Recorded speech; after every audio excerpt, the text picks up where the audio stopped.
seaplane.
Writing in there. Well, now it's... No, it isn't. That's just refracting. I cannot read any of that in there.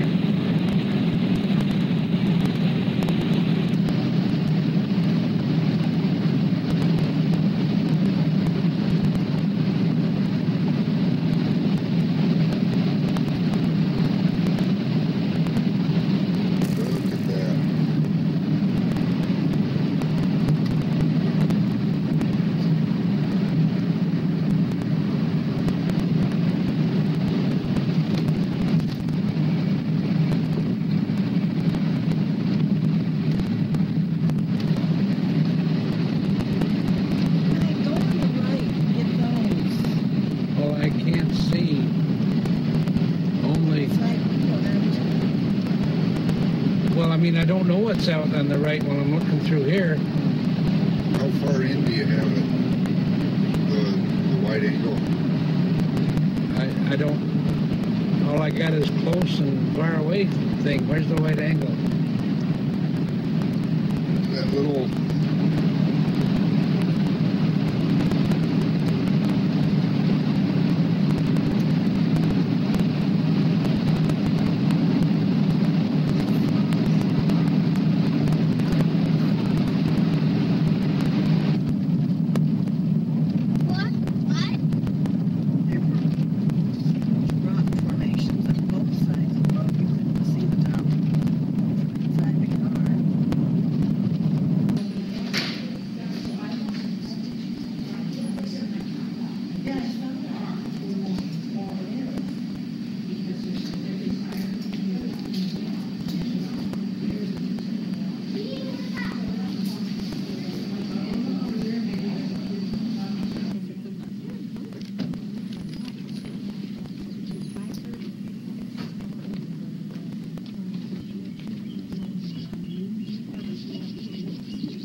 Dam. Look a little further to the right, you can find another notch in the canyon wall.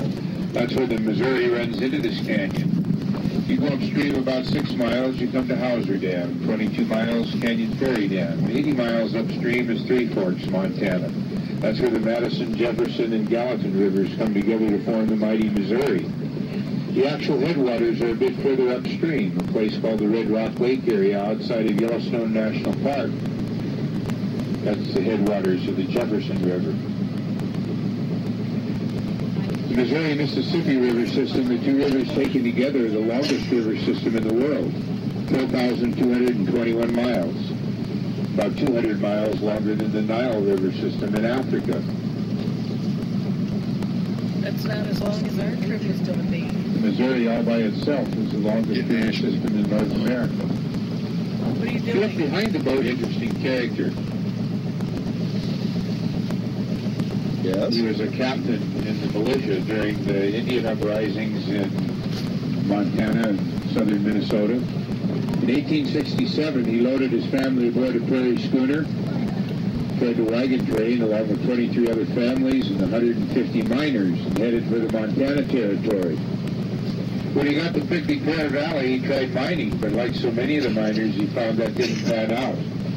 He wound up being a municipal judge in a probate over that piece of property as a summer home, then he uses it for a cattle ranch. But he heard of the vast fortunes people were making steamboating on the Missouri River. Freight and passengers were taken from St. Louis to Fort Benton. Then they had to take the people and the materials off the boat. It was a 3 to 6 day trip around the Great Falls, over the Benton Road, into the Pickney Pear Valley. Nicholas thought if he could get his own little steamer, he could haul freight between Great Falls and Helena and make a great deal of money. So in 1886, he ordered the Rose of Helena from the Iowa Iron Works in Dubuque, Iowa. She arrived aboard two flat cars bolted together down in Townsend, Montana. Nicholas took her off the flat cars, finished final assembly, brought the boat down here, toured all the local dignitaries. Boy, was he proud of that boat. 54 feet long, carried about 50 people, and took a cord of wood to do what we're going to do today, go down to Meriwether, turn about, and come back. In the spring of '87, he decided to try his first freight run. He loaded her with freight and passengers and headed for the Great Falls. 12 hours later, he touched the dock at Great Falls. He just knew his fortune was made. However, when he turned the old girl about and headed back this way, the return trip took him 14 days. About tipped her over twice. Never did try that again. Here he was stuck with a big old boat that cost him $4,800 and nothing to do with it but start these tours. That was 114 years ago, and we're still doing the tour. Hopefully 114 years from now, someone will still be showing the Great White Rock Canyon in the Missouri by boat. If you look to your left, you can see a gold-colored rock formation. That is the oldest rock that I can show you in this canyon. Geologists call it the Grayson Formation. It extends into the earth at least 1,000 feet, maybe up to 7,000 feet in some places. They date it back to Precambrian times, roughly 1.4 billion years ago. All that was alive on the Earth's surface when that rock was laid down was blue-green algae. And that didn't fossilize very well, about like present-day bacteria, too soft. Also, it's metamorphic rock, which means it's been exposed to extreme heat and pressure. That would tend to destroy any fossils if they were present. If you look ahead of the boat, you notice the rock's a much different color. That gray-colored rock ahead of the boat is called Mississippian limestone. It was formed under a vast shallow sea called the Mississippian Sea. That sea existed off the west coast of a vast supercontinent called Pangaea. Pangaea was located down about where Africa is today, down by the equator. How might you ask, did these rocks get way up here, halfway to the North Pole? Well, when Pangaea broke up about 200 million years ago, there was about a dozen large plates floating around in the molten center of the Earth. About 100 million years ago, two of those plates bounced together right here. The Pacific plate subducted or turned under, the North American plate slid up over the top. That caused the rise of the first Rocky Mountains. But 100 million years, that's a very long time. Those mountains have long since eroded, disappeared. The mountains, as you see them today, started to form about 18 million years ago, called the Laramide orogeny. These are some of the world's newest mountains. They're still being formed. Here in North America, our east coast is sinking, our west coast rising, about 4 inches every 100 years. We're buckling in the middle, and that's what causes the mountain building activity. It also causes a lot of earthquakes. Here in Montana, we're fourth on the list of earthquake states. Only California, Colorado, and Alaska have more earthquakes than we do. So that was a comforting thought for the day, wasn't it? A little further down in the canyon, we'll show you the results of one of those earthquakes. Well, there were no fossils in the Glacier rocks. The gray rocks ahead of us are literally the huge piles of the ancient skeletons of sea life. As those organisms lived and died in that vast shallow Mississippian Sea, the skeletons settled at the bottom mixed with sediments and formed the limestone you see today. It's quite difficult to pick up very many of these rocks and not find a fossil if you know what you're looking for. You might find a brachiopods, a crinoid, a mollusk shell, or if you're exceedingly lucky, you might even find a fish skeleton. These are the actual gates over here. The gates into the door. Jerry, would you get in the side pocket of that, dig out that battery?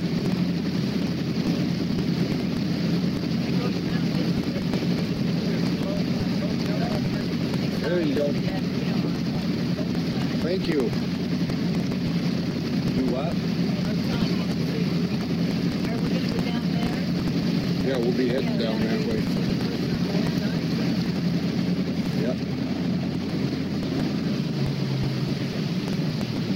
If you look ahead of the boat, you can see a signpost that says Gates of the Mountains Recreation Area. Actually, there's a wilderness here. It goes downstream about as far as we're going today. That's about 6.5 miles. It goes to our east about 18 miles. Now, that's a pretty small wilderness by Montana standards, roughly 30,000 acres, but we do think it's rather important and unique. It's home to most of Montana's large mammals. Notable exceptions are wolves, grizzly bear, and bison. Bison probably never did live here. They weren't mountain animals. Wolves have been reintroduced all about us. 4 years ago, just over the hill on the Stephen Flat, there was a good sighting of 4 wolves running across the flat in the wintertime, so they may be here already. And grizzlies tend to show up in the darkest places here in Montana. The subadult males go on a walkabout before they select their final territory. That does get those bears into a lot of trouble.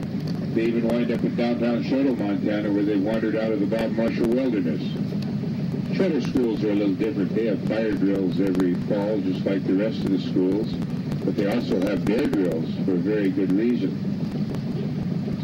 If you look to your right, you notice the trees are rather close.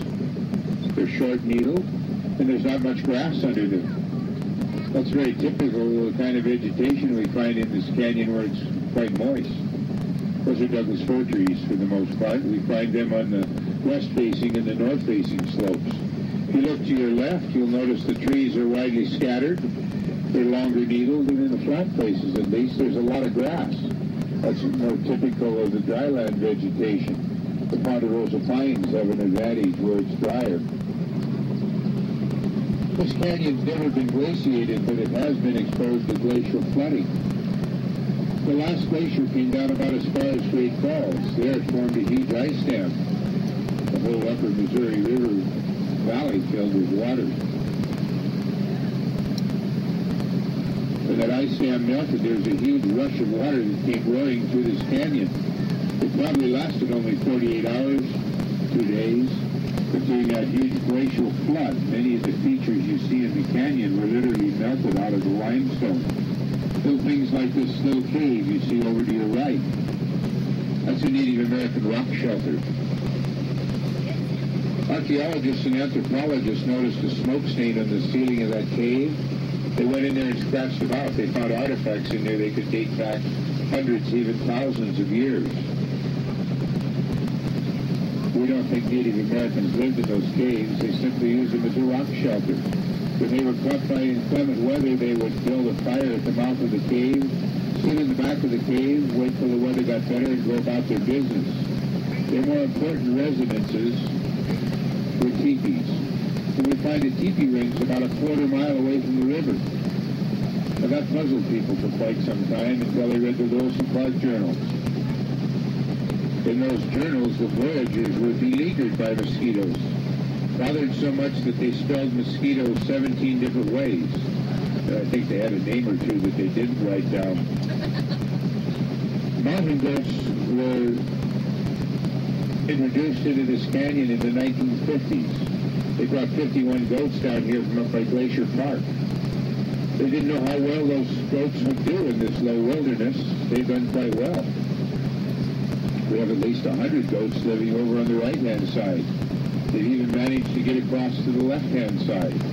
Biologists tell us they don't like to swim, and we sure didn't give them a ride in this tour boat. They simply waited until the river froze and walked across on the ice. Now we have a small population living over on the left-hand side.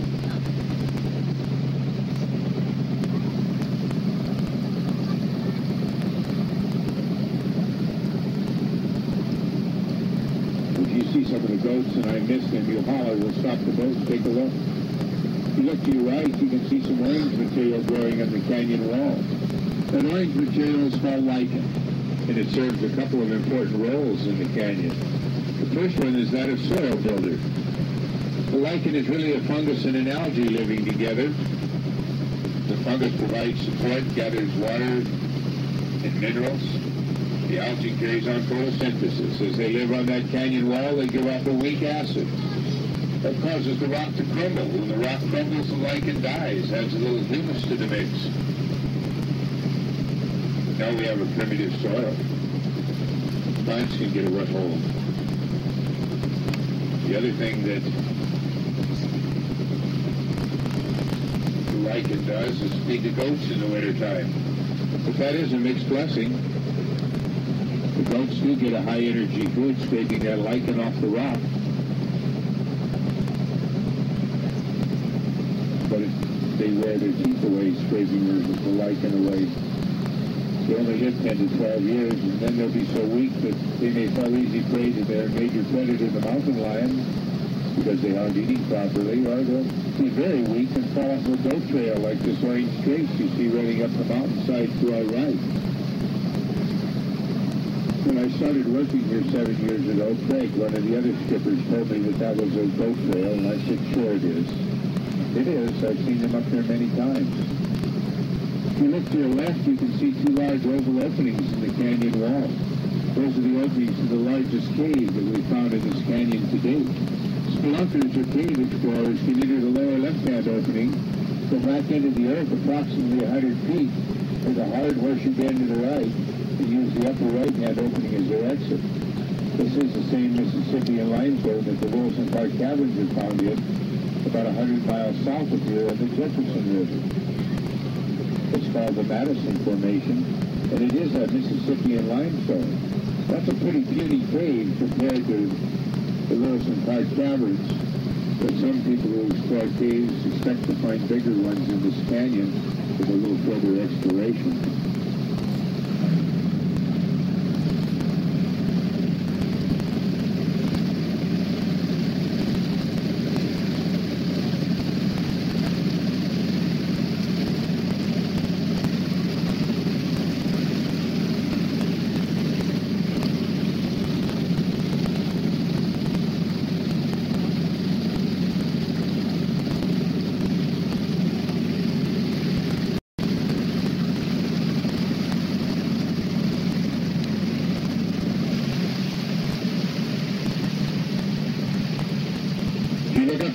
On the horizon, you can see a large conical rock. On top of that rock, there's a big pile of sticks.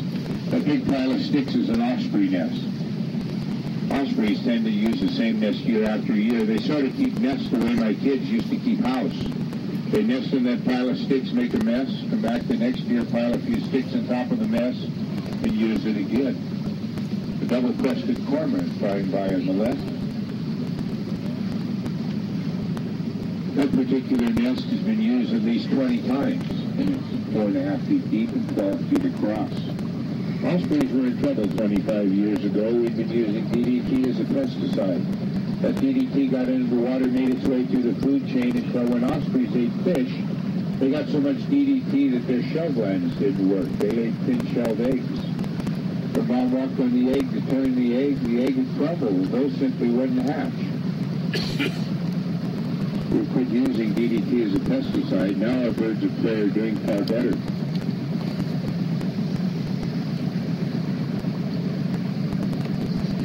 Bald eagles were on the endangered species list 5 years ago. We took them off that list, put them on the threatened list. Last year they took them off the threatened list. So without DDT, those birds of prey really are doing better.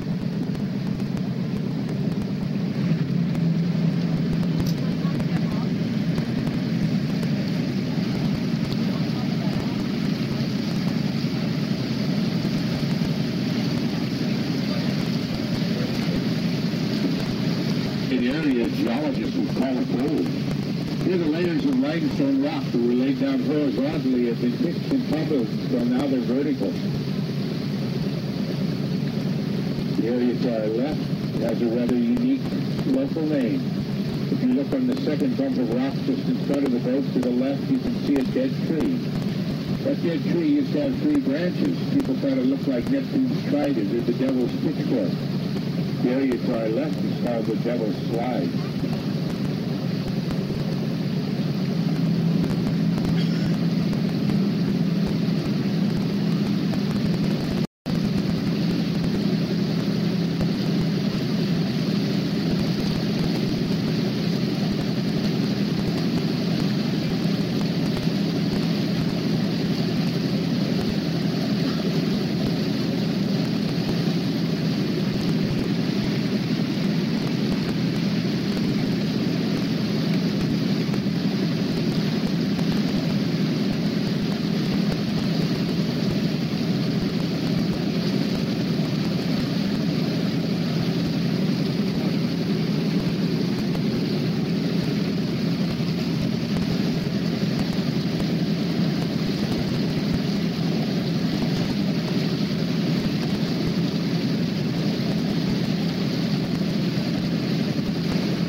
To your immediate left, you can see a finger rock pointed down at that pine tree at the water's edge. That finger rock is younger, softer rock than the rock that's wrapped around it. That old dense rock has been forced to bend and turn 180 degrees, or half a circle. A geologist calls a fold like that a recumbent or reclining fold. And if you look across the way, you can see several of those folds in the rock and another one of those Native American rock shelters. There's another story about those rock shelters. It seems that during the vigilante days in Helena, some of the men who were being sought after for a date with the noose came down into the canyon, hid out in these rock shelters, and managed to avoid the hangman for a while.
Mouth of the canyon, I told you about all the earthquakes we have in this part of the world.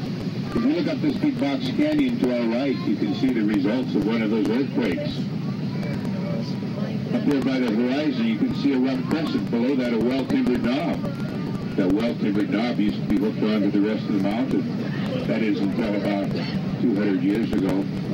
About the time Meriwether Lewis came through this canyon, there was a severe earthquake.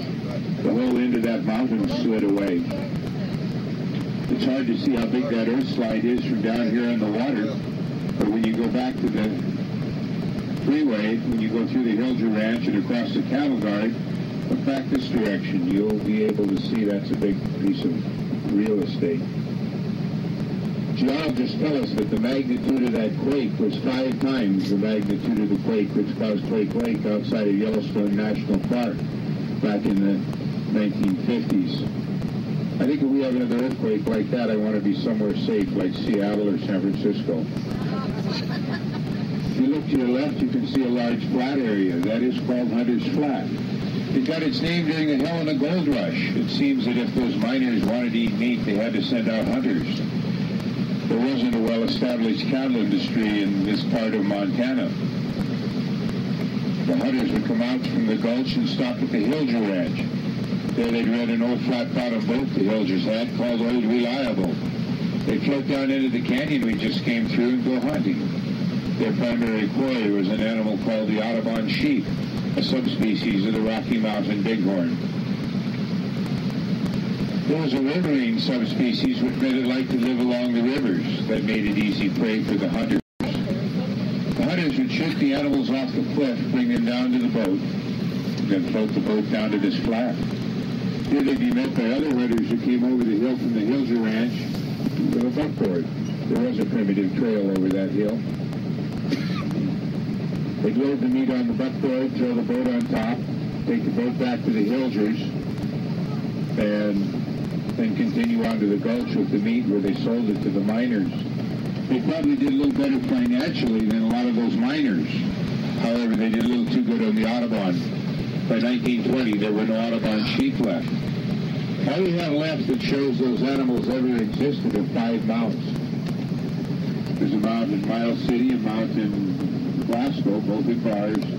There's one in Oklahoma City, one at Northern Montana College at Havre, a full-body mount. And the 5th mount is up there where you bought your tickets. If you look on the south wall, the middle mount is an Audubon sheep. Joe Hilger shot it back in 1920, and his daughter Vi Nelson brought it in a couple of years ago so you could see what an Audubon looks like.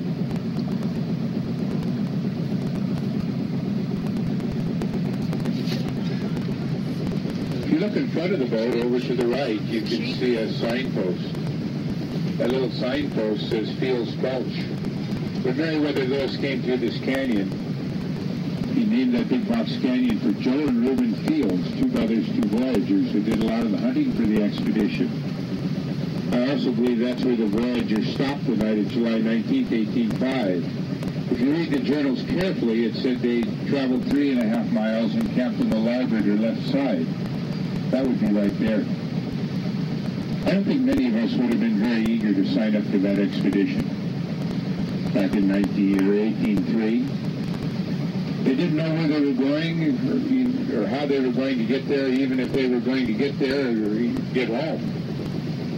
They were pretty well guaranteed that they were going to pole and push and row boats upstream for up to 14 hours a day. In their spare time, they got to hunt food, prepare their own food, make their own clothing, moccasins. They were offered a land grant when they got back, something when they got back, and the princely sum of $5 a month. I get tour, I think that.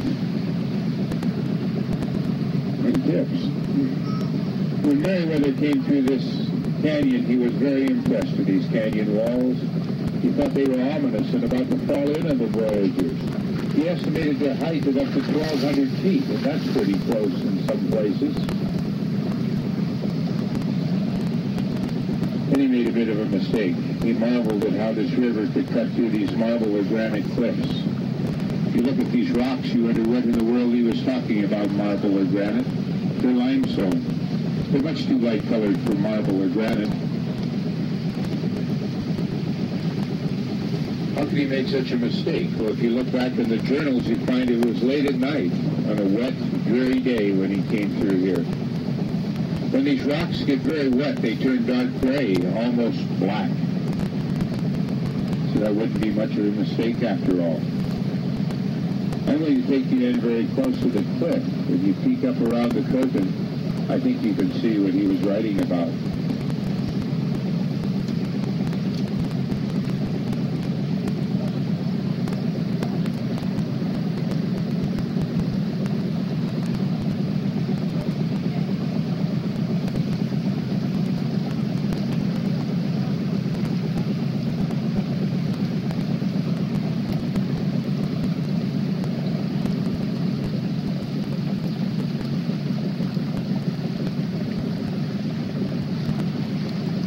I think if you look up, you can see this is a rather ominous place. Imagine being here in the dark on a rainy day.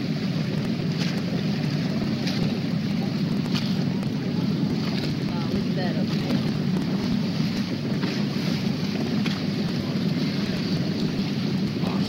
Canada geese tend to nest in little holes in the limestone like you see to our left. And underneath the next overhang, you can find some cliff swallow nests. Those birds nest here, but they spend their winters in Argentina. They build those nests out of mud and their own saliva.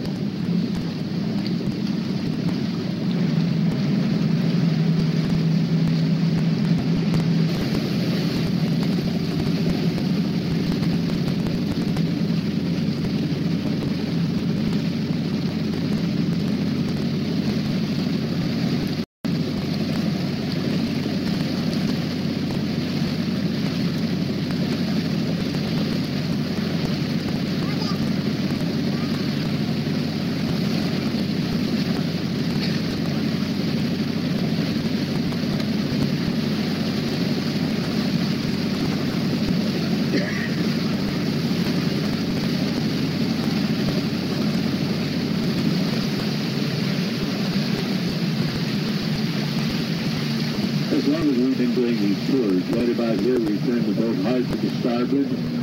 Ask you to look over your right shoulder and use your imagination a little bit. You look just to the right of that cliff we passed under, and about halfway up, you can find our canyon monster. A large oval cave for the mouth, two round caves for the eyes.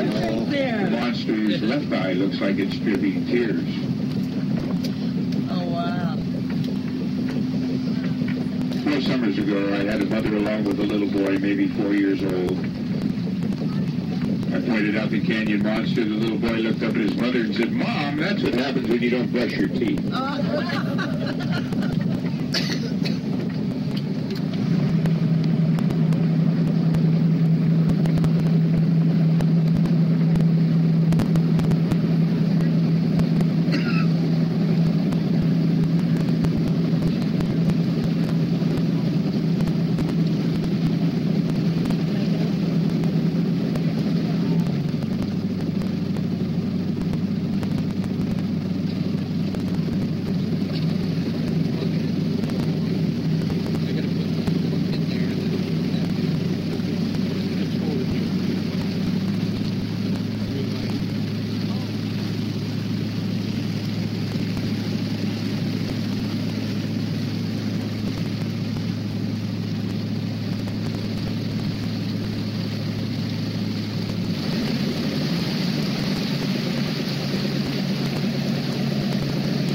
If you look in front of the boat, you can see the major camping area in this section of the canyon. This was established by the Helena National Forest, and it's quite inaccessible. You can either get here by boat, or you can take a long walk through this wilderness over to your right. The trail heads over at a place called Refrigerator Canyon. It is 18 miles by trail. It's not a particularly difficult trail, but you have to carry your own drinking water. So we don't see many people walking through there in the summertime. This campground and the box canyon behind it were named for another one of the old voyagers, John Coulter. John was the only member of the Corps Discovery who did not return with the main party. When he got down to the lower river, he met up with a couple of beaver trappers, one from Indiana, another from Missouri. John told those trappers about all the beavers he'd seen in this part of the world, and the trappers thought John should return with them, become a beaver trapper and a mountain man. And that was fine with John. He'd been a greenhorn when he left St. Louis in 1804. But after spending 2 years up here with Lewis and Clark, he was quite the accomplished mountain man. He didn't want to go home. He petitioned Lewis and Clark to stay, and they thought that would be good to have an American presence up here in the new Louisiana Purchase. They gave John permission to come back, but they made the rest of the men promise not to ask for the same privilege. They wanted to have enough voyagers to get back to St. Louis. John did return. He became one of our more famous mountain men. It's hard to spend much time in the Intermountain West and not hear a John Coulter story or two, so I better tell you one.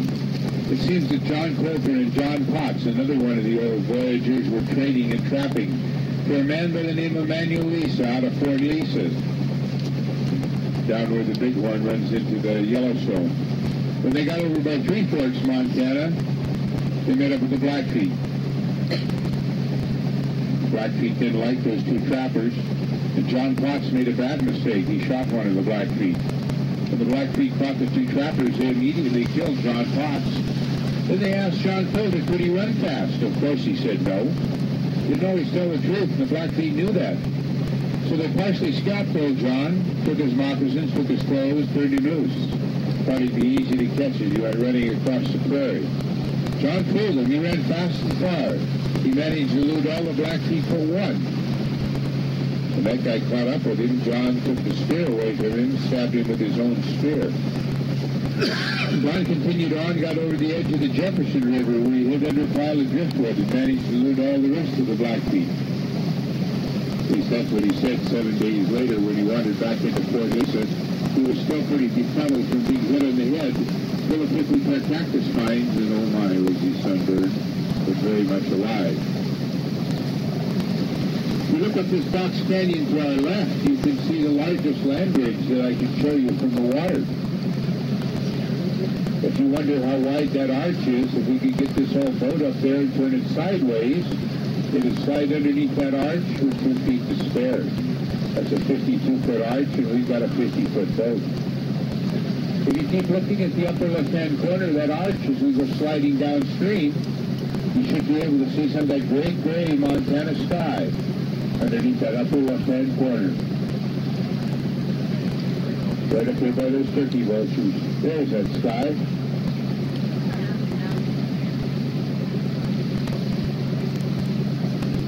Two of the questions I'm asked most frequently on the tour is, how deep's the water? When we started out up in the Pohoka Lake, the water's only about 7 feet deep on the average. We stayed over the old Missouri River Channel coming out of there. We've probably not been in any shallower water than 14 feet. The average depth through the canyon is 25 feet. That's about what it is right here.